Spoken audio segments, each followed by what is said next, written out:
When we left off yesterday, I had revealed that between 20 and 30 years ago, I had been diagnosed with fibromyalgia as well as chronic fatigue.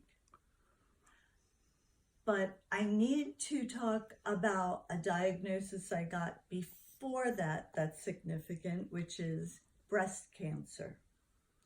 At 36 years old, I was told that I had breast cancer. Back then, most of the time they would recommend a total mastectomy. And when they did that, it included the muscles, so much disfiguring. They were just on the cusp of reconstruction at that time. So I opted at that time for a lumpectomy and radiation. The radiation was so horrific.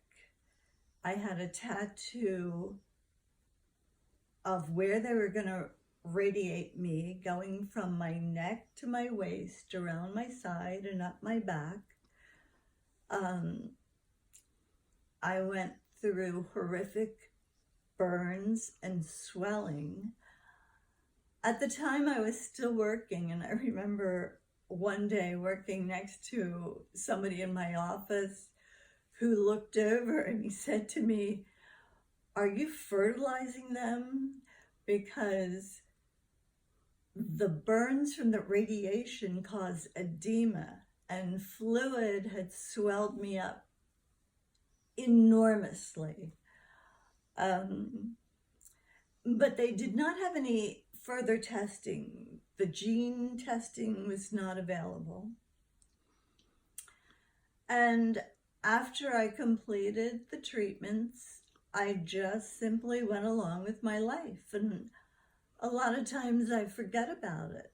But it will play a more significant role in this story as we go on.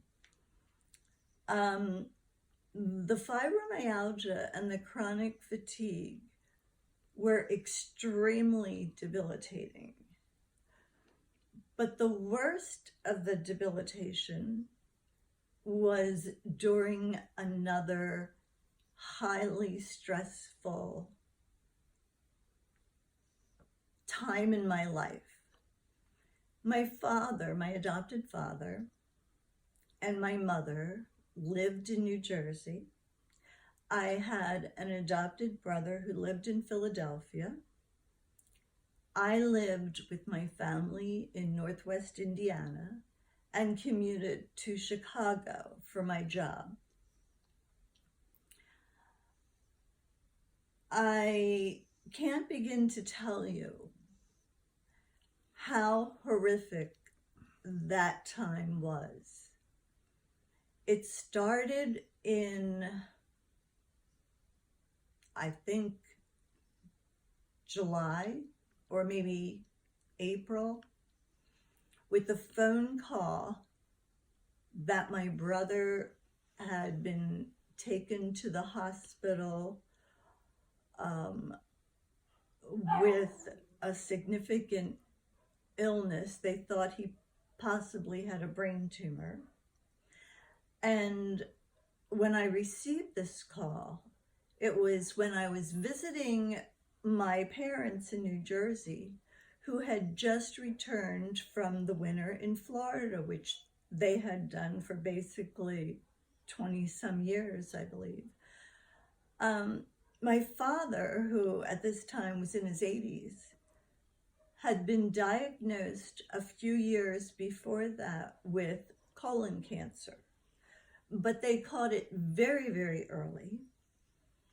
And they told him that they had gotten it all through surgery. However, they recommended that he go through chemo. I told them both at the time that, in my opinion, that was unnecessary. That at his age, if it was to return, it would be very slow, and there was just no reason that I could see for the chemo. However, I said, if you choose the chemo, I believe you will die much sooner from the side effects of the chemo than you would have had you not gone through it. And it turns out I was right. A lot of people who go through chemo get some blood disorder that's very much like leukemia. And that is what my father had, and that is what he died from. However, this was simultaneously going on while my brother was also dying. And I can't begin to tell you the stress that I was under trying to take care of my family, take care of my job, take care of my parents, take care of my brother. And when it was all over in early September from, I can't remember when it started, but I think around April,